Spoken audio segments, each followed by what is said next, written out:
How's it going, everybody? Welcome back again to a Thursday episode of the Investment Dominator. And today's primarily going to be all about our advanced questions relating to the Investment Dominator, but also we are just going to be going over some backlog, if we do have some, as well as any available updates, which are happening quite frequently with the Investment Dominator. So we're going to go ahead and actually dive into some of those updates and see what's changed within the Investment Dominator, as well as handling any questions that you guys have for today.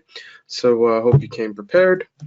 But if not, we'll go ahead and try to make this session something that you can learn from, whether or not you do have a question. But going along those matters, if you do have a question, you can actually just pop the Dropbox down within GoToWebinar, and you could actually just write your question in. This is going to be more effective than going ahead and raising your hand. So I won't be necessarily looking at that too much. So just go ahead and just drop your comment in at any time, and we'll go ahead and take a look at that. But also, if you are hearing my audio and everything sounds well, don't want any disturbances in the background, please let me know if everything is good. If not, I'll just continue on and pretend like things are going well. But as with all things with the Investment Dominator, we want to keep in mind the LPG deal flow that we keep transparent throughout the Investment Dominator. So again, this is just basically the process of getting you to get that list, upload that list into the Investment Dominator, mail out, do some research, make some offers, and the end goal, get some property and then buy some property as well. So you want to keep those things in mind, and we're basically going to go ahead and walk you through some of the more advanced features that are involved, like I was saying. But keep in mind that your company information, your county data, your offer request, property details. So this is all information being inputted into the Investment Dominator directly from your hands, and from that, we're basically able to generate letters, offers, websites, calculators, and tools, and analytics, as well as team management. So there's a lot of good features involved with the Investment Dominator, and just kind of getting that overall overview. One thing I kind of want to bring up before we even get started talking today about some of the topics that we have, I just want to kind of walk you guys through the help section.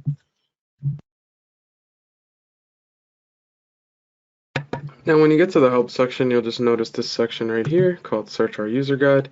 And I just want to kind of bring this to attention, or, with the constant updates that are happening within the Investment Dominator, we want to be sure that everybody is up to speed as well with the constant change. So we don't want you to ever feel like you should be like lost or you can't reach out.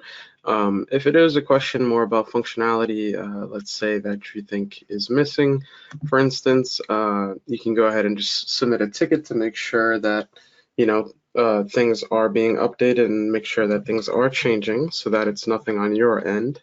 But something that we're constantly trying to do with the amount of questions that are coming in as well is create more articles. So, for instance, if I go ahead and I'll just open up this one actually, and I'll just type in a GPS into our user guide, and maybe that will pop up. Let me see, property address as well. See if that comes up. No. Well, it does right here. Okay, so for instance, a question that came up a lot as well is, before when you were editing your property and you were just kind of looking along your record details, you'll actually see that the location map no longer automatically shows up. So for instance, just clicking over here on this icon, just by reading this article, you'll kind of just see that little tidbit and that update that was made as well.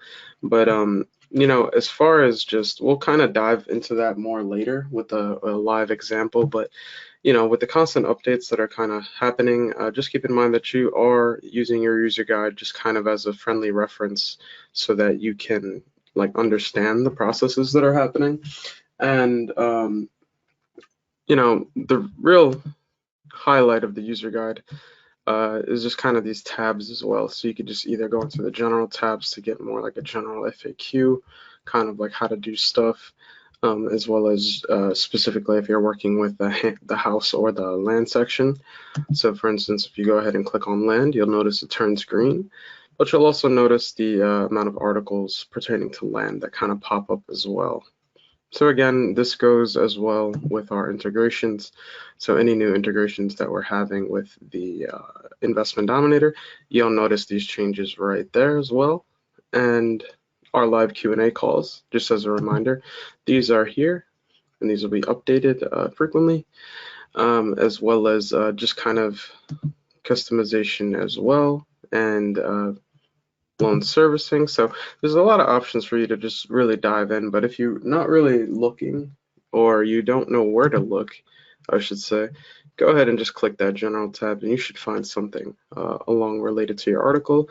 But just keep in mind that when you're searching for articles, we go by keywords, not really sentences. So keywords, again, like you kind of see the headings here will pop up. So even if we just type in land, we'll get all those land articles, as well as just typing in something that's not here.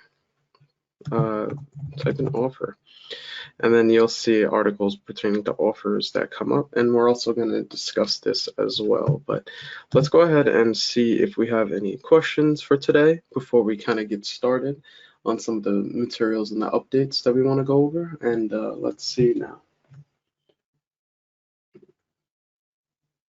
All right, so we have a question from Angela, and Angela wants to know what we should do with the return to sender letters, which I received back from my mailing company, and how do I tag them through the Investment Dominator. So let's kind of go over this and see how we can properly handle this. So in order to do this, you're going to have a reference of tags, and just basically how to, let's say if Angela's working with, 10 versus like 100 records, you want to kind of get used to making tags in bulk or delete tags in bulk as well in case if you make an error. But for instance, let's just kind of dive into our Investment Dominator here. So we'll go ahead into the land section.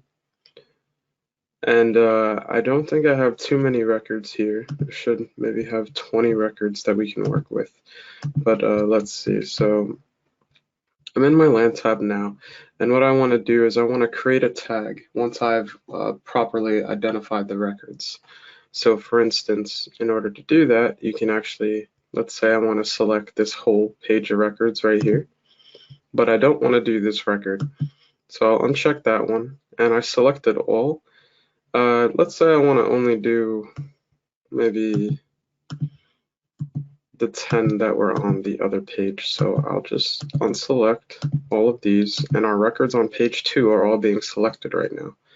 So we'll see here that with 10 records selected, we'll go over here to tag, and then we'll say these are the records that we want to tag as do not return to sender. So we could say something like, let's say do not send back, something along the lines of that. So we could go ahead and add that tag, and we want to just basically tag the records. So these 10 records are now linked together by that tag. So the reason why I say it like that is because if we go to search by, and then we scroll down all the way to tag, now we'll have the option to select our new tag which we created, which is do not send back. So then once we search for that tag, we're able to pull up all the records that we properly identified, and we can see that the tag is there. So this is going to be the first step kind of in working with these do not send records. So the next step that we're going to want to do is we're actually going to want to go to our customize within the Investment Dominator.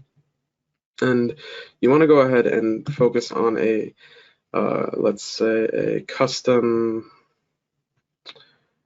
I would say a custom status that you can actually work with. So for instance, I have a custom status, so you'll see this custom property status. And then you see kind of, remember, whenever we talk about these calls, we like to mention that within the brackets, there's a question mark. And if you hover over that, you'll see a helpful tip that pops up. So just very interesting, but you'll actually see here I had already created a status called do not mail. If we wanted to go ahead and, let's say, delete that and do it over again, I can demonstrate that as well.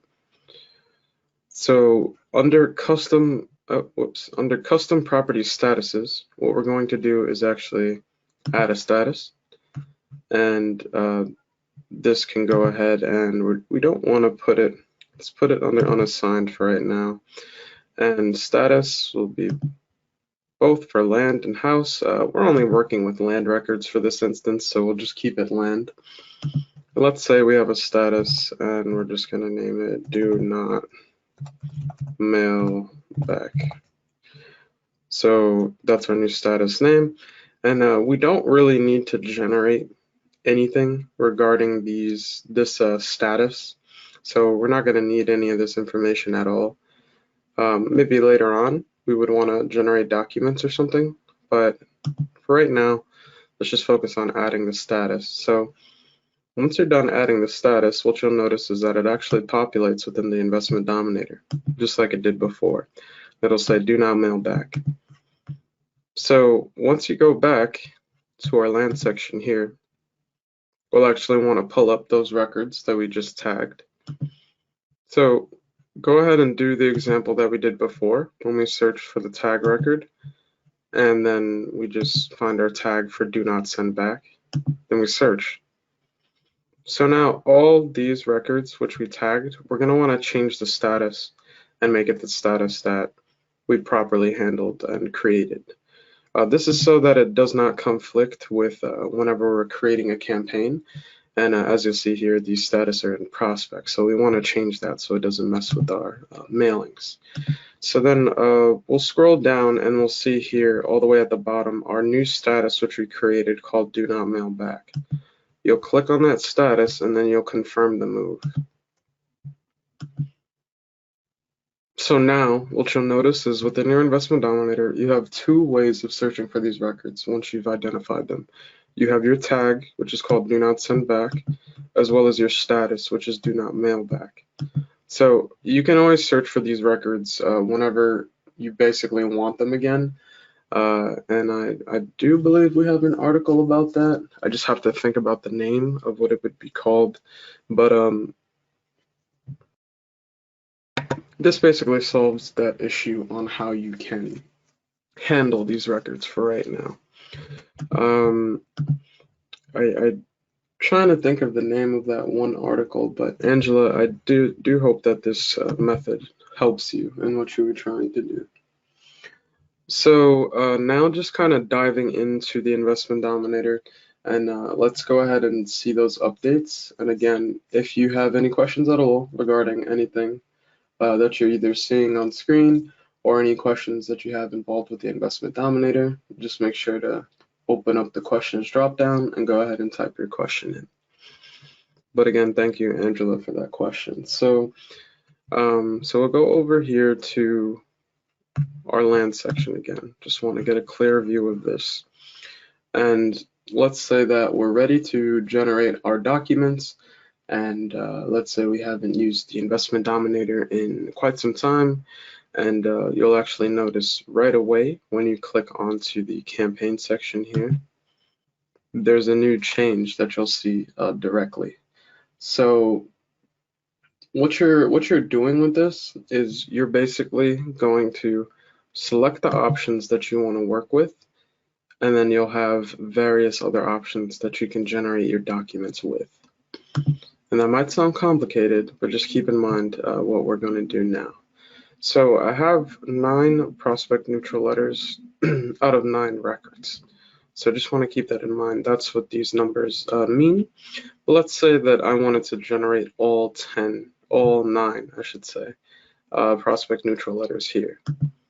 So when I click on generate documents, then I have the option to print from or to generate documents from a local printer or from ITI Direct templates, as well as another option for other.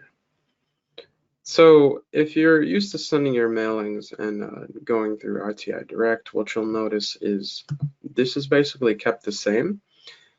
in the sense that you have your 2 PDF documents. And again, this is your prospect neutral letter template, as well as your envelope template as well. So your 2 PDFs, which have to be sent to ITI.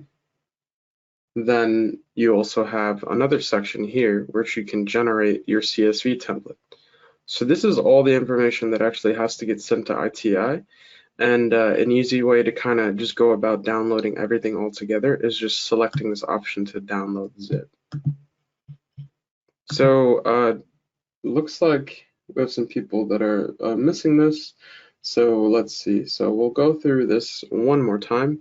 So again, when we're going through our prospect neutral letters, we're just keeping in mind that we have 9 letters out of 9 records here for our owners, which we could send a prospect neutral letter to.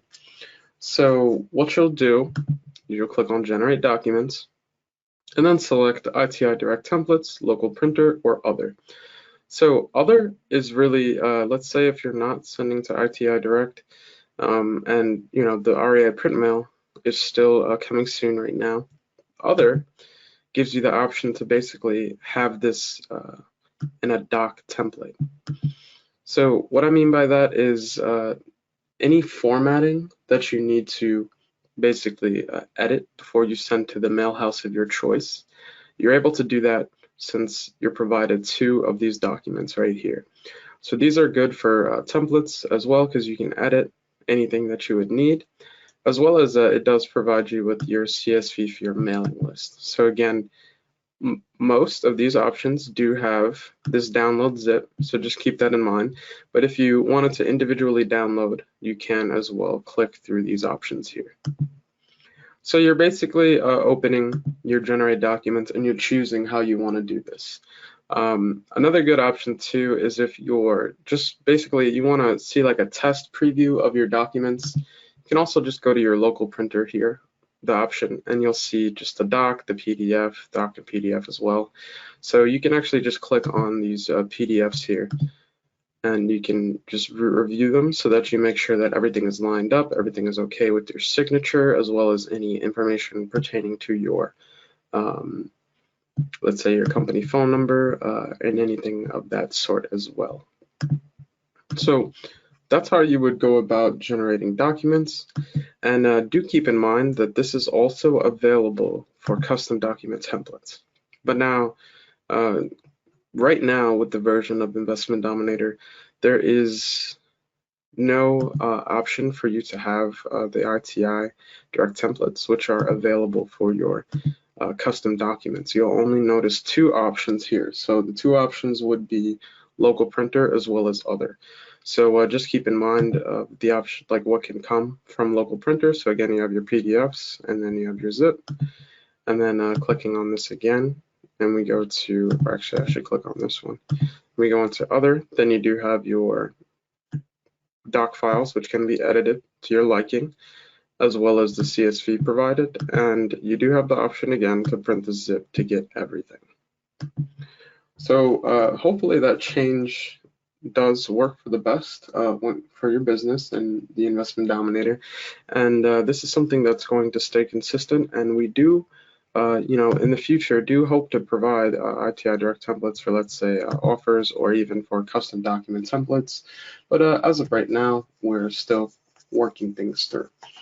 So let's actually go ahead and dive into some of the questions and see what is going on here.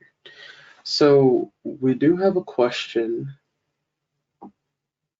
it looks like from Patrick, and Patrick is asking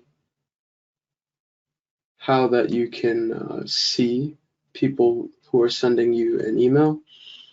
So for instance, if somebody is filing information onto your selling site, so I'm going to show you basically what would happen.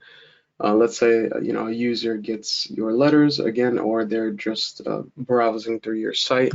So essentially, first the person is going to go through an opt-in page, right? And this opt-in page is going to ask for 2 pieces of information. So your first name as well as your email address.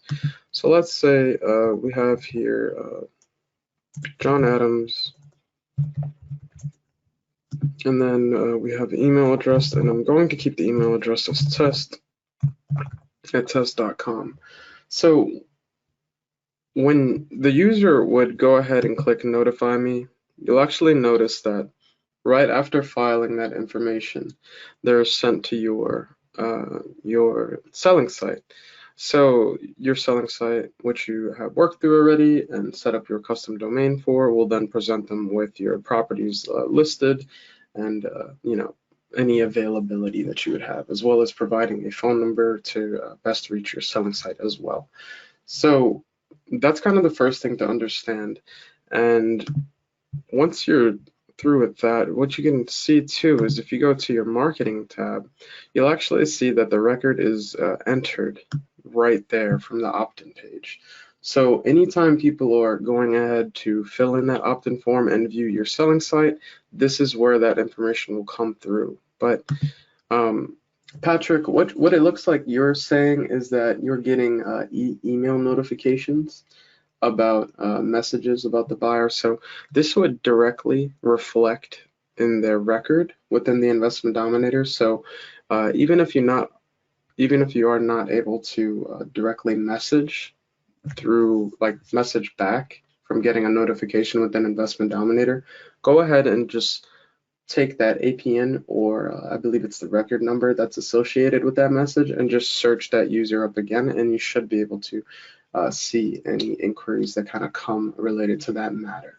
But also, Patrick brought up a good point about going to our company information here and just kind of reviewing these fields again. So the fields that we're going to be reviewing right now are company email, as well as your offer email and your selling site email.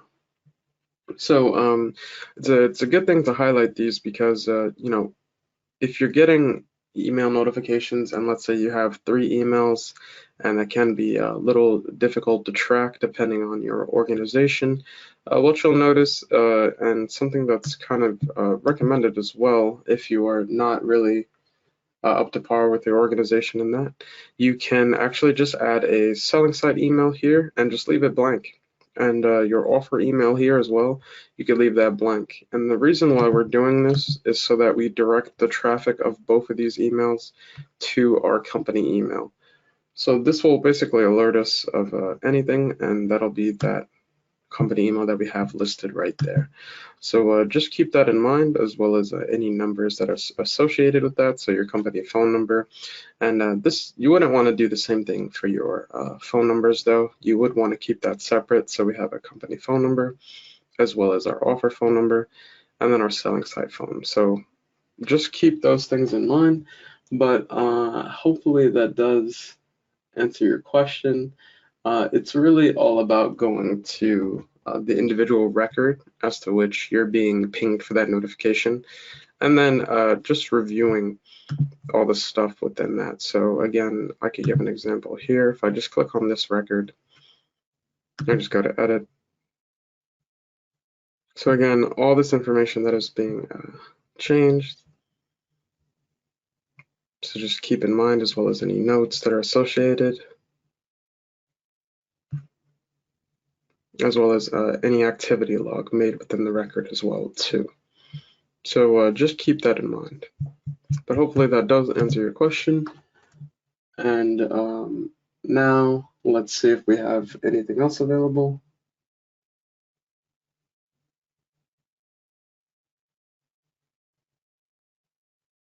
So we have a question from David, it looks like, and he's saying that he deleted the data that he pulled using the Datatree integration by mistake. So how can he get that data back since he already paid for those? So great question, and very sorry to hear about that happening. I would suggest maybe a ticket for that question in general if it doesn't get solved by the method that I'm about to show you. But what you would basically do is you would actually go into the team section of your Investment Dominator, And by clicking on the team section, you'll actually notice in the top right, there's a button to click and view your activity log. So when you click your activity log, you'll actually notice that you'll get timestamps for every, it's not necessarily a transaction, but every major action within the Investment Dominator. So major actions would include adding or deleting a list or merging a record of some sort. So always come back to your activity log in case if there was a little like mistake that happened or you need to undo or revert an action. So for instance, for those records that you went ahead and deleted, let's say that, you know, let's make these three records, right? So let's say something happened and by accident I confirmed that they were deleted, and that's done and done and did. So what can we do to kind of get those records back? We'll just give this a second to load back up. It shouldn't take that long.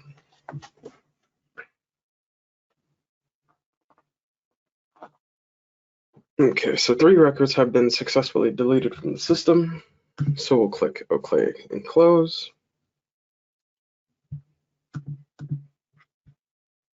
I don't know why it's taking so long here. Okay, let's refresh it. So I do believe it did delete those 3 records. Yes, which it looked like it did. So now if we go over to our team section here, and then again we go into activity log, you'll just notice those records that I deleted. So again, this is going to be around 3 records. But the one thing that you want to keep in mind here, once you're trying to revert those records, is it's actually going to give you 2 delete, which you'll see here, and you're deleting 3 owners as well as 3 land deals. So if you want to get both of those back, which we do, we'll click undo on the first one for the owners, and then we'll click undo on the 3 land deals. So you'll see that the action to delete was still made, but we undid this action on, well, right now, basically. So this is going to be the best method to kind of get those records back. And again, apologies that that happened to you, but this would be your go-to in solving that. And again, if we go back to our land tab here and we select all records, then you'll see we do have our 10 records here. So just keep that in mind. And let's see if we have any other questions. So it says, we have a question from Angela, and it says, what are the templates when sending envelopes out from the Investment Dominator?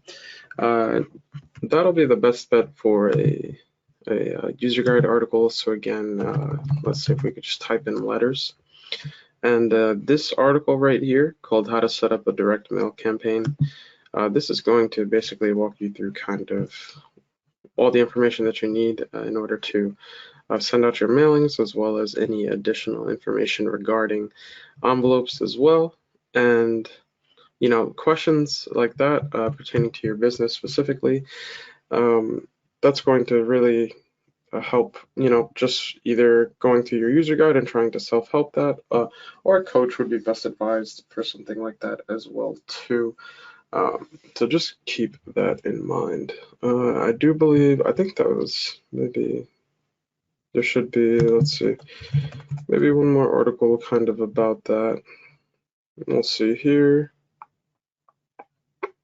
No, but just keep in mind that you can also go into, let's say if you want to change settings pertaining to your envelopes or your documents, you can actually go to, I believe it's customize, and you go to document template settings. What you'll see is kind of just a live example as to what you can do for your records and how you can change your envelopes and such. And that'll be basically obtained through there, as well as adding any PS lines or changing any formats. So you'll see envelope font, as well as envelope margins. And if you were working through with your offers, you'll see just default offers accepted and expired on. So these are where you can change these settings as well. So hopefully that goes ahead and answers your question. And something else, let's see, that I wanted to discuss Oh, okay. So when we're in our land section here, you may have noticed when you're importing a list into the Investment Dominator, there's a new change that kind of happens. So I'm going to give you guys a live example of this. So basically, we're going to click import, and you'll see down below where now we have a section called pending imports. So what's cool about this section is you'll actually notice whenever you're uploading into the Investment Dominator, you now get that preview window that tells you how many records have been imported.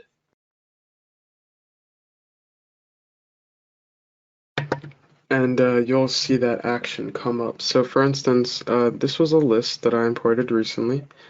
And if we click on details, we'll see basically our import screen, which we saw. So normally this would actually pop up once and kind of be gone forever. So we went ahead and changed it, and now you'll get that review of exactly what happened. So number one, you can basically see exactly what records you need to update or change, or you can see exactly what is being added into the Investment Dominator. So for instance, just doing a live example here, we'll go ahead and choose a file. And I do have a list here. Let's see another list. Let's say what sizes. So I'll click on this list and I'll go ahead and upload the list.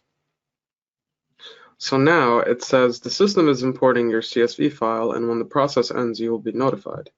So right away, this notification, this green notification, now tells me that my records have been imported. And that's how I know that I have the okay to kind of review that information. To also see how the records did, you'll see this option here as well. So two rows imported completely. So this is something where we'd want to either review, what was entered. There might have been additional information since it's the same kind of 10 records that I did, but just with different, I believe, different sections involved. So just keep that in mind, and you now have that option to review that as well. And if we just go to our land tab, we can actually just see everything that we uploaded. So that's a good example of showing you how the new import section, well, it's not like the whole section changed, but really what's fundamental is understanding these imports, as well as I wonder if we were to, have some wrong information, I do believe it'll just tell you the error as well as what needs to be added.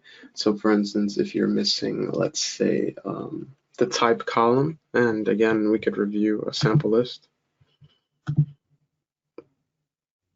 So let's see here. So if you're missing, let's say, company, and you just delete it and you upload it, then it'll just give you that prompt right here. It'll be details, and it'll probably say not completed. It will go along the lines of like you need to add a column specifically for company, or email or phone, etc. So just something that we want to go over and increase awareness to. You may notice it when you're working with the Investment Dominator in the near future. So actually, David brought up a good question, just kind of going over how you can see what records are being, or I should say, if we go to our team section here, and if we look at our activity log, so let's say, for instance, we're working with Datatree, and we want to see what records exactly were imported from Datatree. So a good feature that you can use within the Investment Dominator is so that you can actually just search by the action. So here, for instance, we search by action and then we say delete, we can get every action that we did involving deleting within the Investment Dominator. So this is why this is helpful for Datatree, is because if we go by action and then we go by add from data service feed.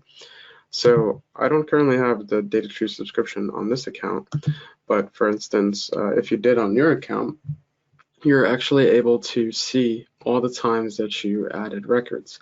And what you'll notice is it'll say exactly how many records you imported. So this is very helpful in trying to determine exactly how many records you imported as well as how many records you have left. But also pertaining to that, if you just type in Datatree like I did here, and you see the article on how to generate a new land list,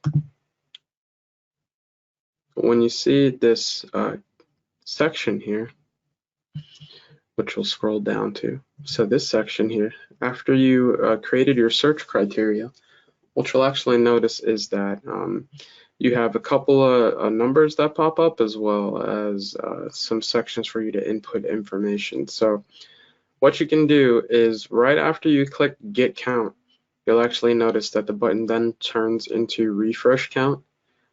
So directly under Refresh Count, you'll see something along the lines of there are X amount of records that meet this criteria. So this number right here, where you see there are this many records, that's not going to be the amount of records that you are importing into the Investment Dominator. And I just want to make that clear because there's some confusion and the tickets come up as well. So actually, if you see the next field down below, which says limit the size of mailing, so this white box here, where you see this singular 1, you're actually going to be able to put the information that you need. So for instance, on the right side, you'll see this blue highlighted number, which says your Y amount of records that are remaining. So let's say I wanted to grab 50 of these records and I have 100 remaining. I would then just type 50 into this limit size of mailing field right here. And then within the Investment Dominator, you'll see that in your activity log, you imported those 50 records, and that'll pop up right there. So also, if you do get lost in terms of dealing with your records, let's say you're importing from the same county several times, you can actually just tag in a specific individual amount of records and then come back to that like we showed in the method before by searching by status. You can search by tag. Oh yeah, we did search by tag as well too. You can do that and just search for those records that you just handled. So just keep that in mind when working with any records with Datatree. But let's see if we have any questions going on with the Investment Dominator here.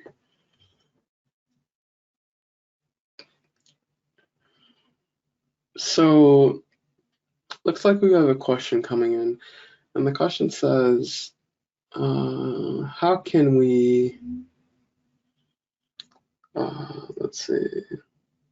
So it's basically just saying how we can go over domain settings. So let's say, for instance, we go over domains on Monday, but have no problem quickly going through that right now. So for instance, if we go to our user guide here and we just type in domain. So right away from searching that within the user guide, what you'll notice is an article here where it's just how to configure your website's domain. So usually for this example, we recommend GoDaddy, and the reason being that we have specific setup guides as well as this article on how to exactly get both of your domains. And a question that comes up quite a lot revolving around these domains is, do we have to get security? And the question is in fact no, or the answer is in fact no. You do not have to get any type of SSL, secured socket layer, in case if you're wondering what that is. You don't have to get any SSL security for your domains. In fact, the Investment Dominator actually provides this to you for free, so long that you set up your domain. So again, we're recommending GoDaddy to go with, and the main process. So let's say, for instance, if you're not working with GoDaddy, if you're using something along the lines of Namecheap or Google Domains, something along those lines, the big point that you want to keep in mind is that you have to point your CNAME record to the Investment Dominator. So no matter what provider you are using, just keep that in mind. But you'll basically just walk through the setup guide here, and you'll go through all the settings. So let's kind of just run that real quick. So if we go down here and we're at our website, we'll see lotsofcashoffers.com, which is my selling site. So the first thing that we'll do is we'll go ahead and click the Manage button here. And we'll just give that a second to load.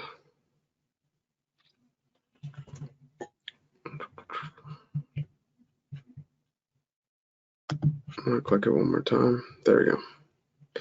So then once we click that, then we're opened up into our domain here, which is lotsofcashoffers.com. So we'll go under DNS and we'll actually highlight over Manage Zones. And when you're doing that, then the next thing that you want to do is actually search for your domain name. So we have here lotsofcashoffers.com, which is our domain name. And we'll click on it and we'll do that search. And then we're brought up into the DNS settings, actually the records settings, I should say, within the DNS management field. And this is where you will change your information like I do have on my screen now. So this is in specific relation to the CNAME type. So if we click that, then you'll see the fields that we want to change. And these are also the fields if you are using another provider. So the host name should be www. Points to should be investmentdominator.com, followed by the TTL. So again, TTL is time to load. You're going to change this to custom, and the reason why is because you want your site to reload faster. So you don't want it to be 1 week, 1 day, 12 hours, etc. So 600 seconds should be suffice, and then you'll click on save. So once you're done with that, then the next section that you have to really work on is your forwarding for your domain. So again, if you actually just click on the pencil icon here, you'll see this option. So if you're doing this correctly and you didn't purchase a security for your domain, you'll actually notice this option here. So HTTP and then semicolon and then dashes. So then you want to go ahead and type in your domain name, but this time include the www.lotsofcashoffers.com. This is going to set up the forwarding for your site. So for instance, if I come over back to websites and go to selling, you'll just notice lotsofcashoffers.com pops up like that. And I think lotsofcashoffers.com. Hopefully, I guess that wouldn't work. Let me try again. Lots of cash offers. I guess it's already pre-doing my site because I already typed it up. But this is basically what that forwarding section is for. So again, just have this information like so, followed by the .com. Then you'll see under forward type, you'll just keep that as permanent, as well as keeping your settings as forward only. So you don't want to do forward with masking. This may actually conflict with us linking your security to your domain. So just keep that in mind. And once you're done, then you just hit save. So once that's done, then the next thing for you to do is actually hop back into the Investment Dominator. So you'll go under Customize. And depending on if you're working with your buying or selling site, you'll click on the appropriate field. So since this is my selling site, click on that. And then you'll just go to change your domain. And you'll type in your domain name, but do not include the www.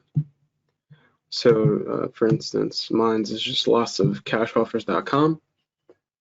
And then I'll click on have you pointed your custom domain to Investment Dominator via CNAME record, which is the process that we just did. So we'll go ahead and click next. I'm not going to click next since I already have the security for my site. But for instance, let's say that you go through this whole process and your security for your site is still not there. So let's go back to our user guide and let's type in SSL. So this is going to bring you to an article which comes first here, and it's called Generate and Install Your SSL Certificate for Your Custom Domains. So you click on that and you'll notice that instead of just clicking OK here, once you're done changing your domain to your custom domain, you'll actually just want to click on this button down below that says click here to secure your domain. By clicking on this button, you'll then be opened with an option called Generate Your SSL. And it's basically as simple as clicking a button. You will click the button to generate your SSL. What you'll notice is a gray icon that kind of shows up and it just spins around in a circle. So this is actually going to be working on setting up your SSL in the background and linking it to your newly created domain. And once you're done, you'll be all good to go. So hopefully that does answer your question in regards to domains. And let's see if we have any other questions that are going on right now. Again, if you guys do have questions, just go ahead and type in the questions or click on the questions drop down and just type in your question. Let's see here. Oh, so yeah, so just the topic that we were going on of earlier.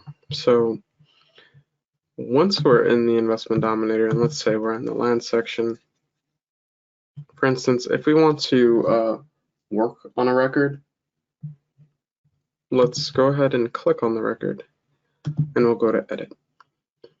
So an example of just kind of the property address and what we're talking about in the change.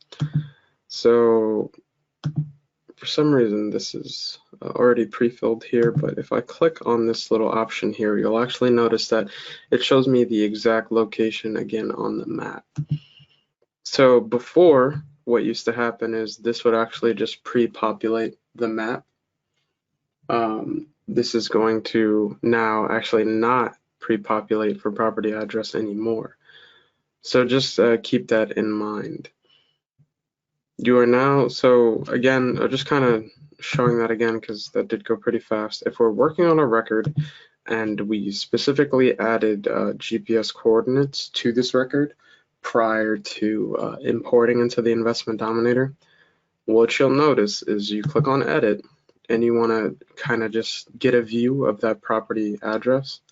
So what you'll see is this map, and if you don't have anything already located, you can go ahead and enter. So actually I'll just click out of that for right now, but now all the pre-information that you have pre-filled just regarding this will need to be clicked by this button here. So again, just showing you an example of that with this address that we have here.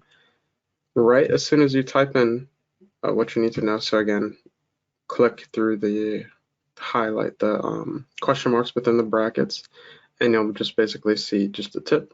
So a helpful tip with the property address is when entering in a GPS coordinate, make sure to enter in exactly how Google does.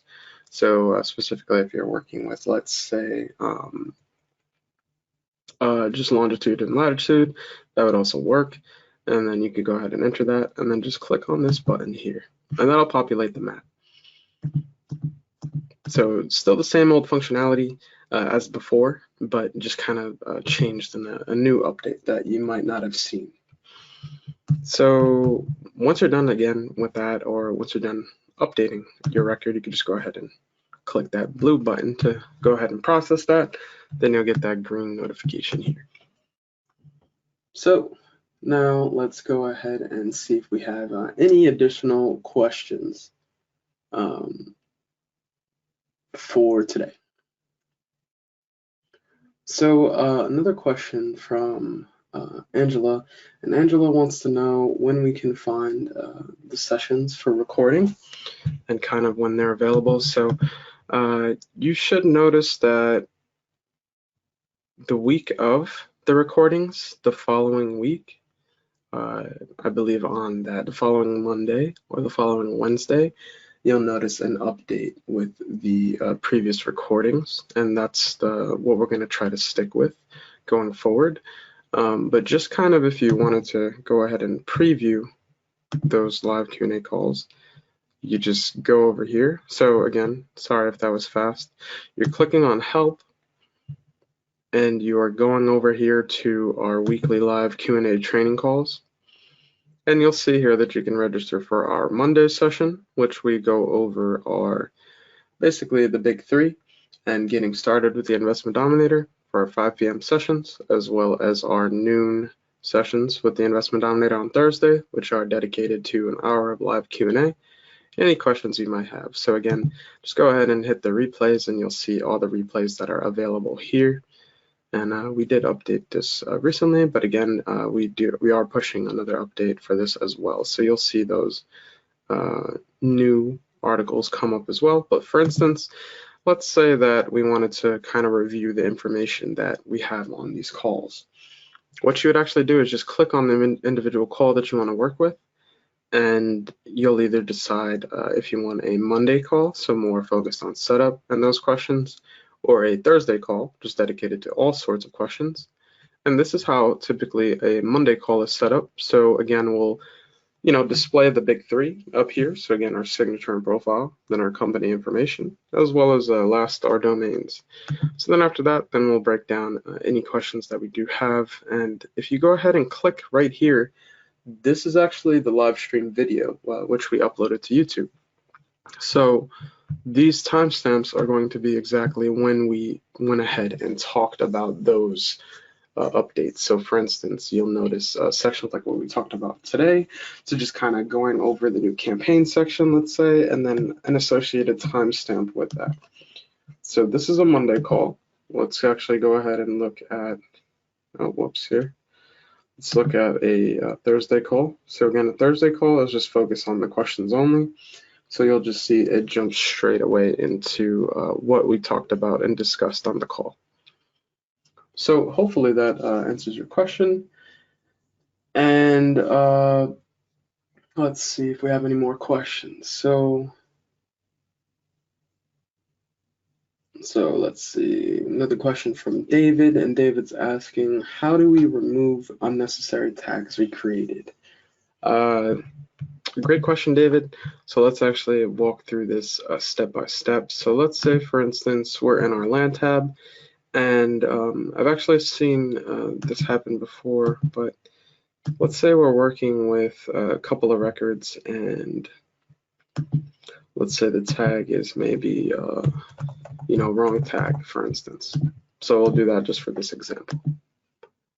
So we have a bunch of records that are tagged, and it's the wrong tag that we're working with, and we kind of want to handle this. So first thing you might want to do is either create, let's say, a new tag. So what you could do is search by tag and search by that tag specifically which you're trying to delete. So locate all those records, then you'll click on select all, and then you have two options. So you could either remove tag, or before you do that, you could create a new tag for these records. And for instance, I did not spell that right. I do apologize. We're going to call it right tag, and we're going to confirm it. So now we have two tags. We'll select all again, and then we'll remove tag. And then it'll ask us which tag we want to delete, and we want to click the wrong tag. So it'll then tell you that our records will have the right tag, and the tags that it will be removed are the wrong tag. So then we'll click confirm tag. And that's basically the swaparoo. And you'll actually notice that because we did that and we deleted the old tag, we actually have no trace back to those records unless if we go by our new tag. So our new tag, which is called the right tag, we'll search and we'll find those three records that we were working with. So hopefully that answers your question on that. But another thing that you can also do as well is if you click on reports, you can actually see property by tags here. You can see all the tags that are associated, all the records that are associated with your tag. So for instance, we have the right tag here. We could click on that. We can immediately just go and remove tag. But the method that I showed previously does help when, let's say, you don't want to lose those records that you're working with. You just want to change the tag. Then that would be kind of the best way to go about this. but looks like we have about 5 minutes left. Let's see if we have some more questions going on here. So another question from David. It says, once neutral letters are sent, do we change the status to mailed letter 1? And yes, you are. So what you'll actually notice is a kind of like a bulk update option. Let's see, campaign section. So after you've sent your prospect neutral letters out, what you'll go ahead and do is you don't want to have those records listed as prospect anymore. You want to go ahead and actually handle these records. So right as soon as you're done sending your mailing, this is important, go ahead and click on that button to bulk update records. And what you can do is select those records and move them into that next status, so mailed letter 1 status. And again, you do have the option, if you click advanced option here, to change your offer accept by or offer expire by, as well as any tags. But this is really the main bulk of how you're going to use that. So hopefully that helps. So looks like last question here from Angela. And Angela, you actually brought up a great point. That that article that I was going to show you before was actually about skip tracing. So this is what you would do for those of you that are not aware of what skip tracing is. You can actually just go ahead and type that in. I do think you can. There should be one more article here about skip tracing. Let's see. No skip trace. Which is property owner. Okay, yeah, this article right here. So this article is called the How to Skip Trace Property Owner Addresses. So again, it'll just walk you through basically what happens when you get ready to send out a mailing, but there are some records that get sent back to you by the post office. And this would be because either the owner no longer lives at that address that the county had on file, you'll see here, or you know, whatever the case may be. But there are services which you can use to basically kind of go about and handle these specific cases that you have for these skip trace records. So again, I typed in skip. I do believe skip trace would work as well too. So it's this article right here, which I want to dive into, Angela, pertaining to exactly how you can handle these skip trace records, as well as you know, the status that is handled with those as well. So hopefully that helps. But that is going to be our last question of the day. And you know, very thankful for everybody that sent a question in, and hopefully we answered it exactly how you wanted. And again, if there are any more questions pertaining to the Investment Dominator, just keep in mind you do have your ticket support option. So if you go into the Help tab and click on Create a New Support Ticket, you can go ahead and leave a detailed explanation and screenshots if it's really pertaining to some change within your Investment Dominator. And this will be the best way that you can kind of reach out back to us. So let's see, I would like to end with a quote today, and I go ahead and pull that up. Just give me one moment. So today's quote we have is from Albert Einstein, and the quote goes, "A person who never made a mistake never tried anything new." So what you'll realize with the Investment Dominator, especially when you're, you know, first starting out in the beginning, is let's say you do some testing and things, you know, you might have noticed like an error, or you might have noticed something that happened in your mailing after you sent it out the first time. So just keep in mind that no matter how many mistakes you make within the Investment Dominator, there's going to be a support group behind you. And again, we do have these calls every week, so we could try to bring this community together, as well as providing a user guide section where we can, you know, congregate ideas as well as create more FAQ articles. So just keep being persistent in how you deal with the Investment Dominator. And if you're new especially, just keep, you know, absorbing all the information and then put it to action, and really just keep testing it and keep trying it, and just understand that, mistakes will happen, and things will basically pave the path for how the Investment Dominator comes into your life. So don't be shy, don't be afraid, just take a stab at it, and you really never know what's going to happen. So just keep putting that work in, and we'll go ahead and see you guys on the next call that we have, our Monday call, where we'll go over the big three as well as some more questions that we have from you guys. So again, thank you all for joining today, and look forward to the next section. All right, so thank you guys. Bye.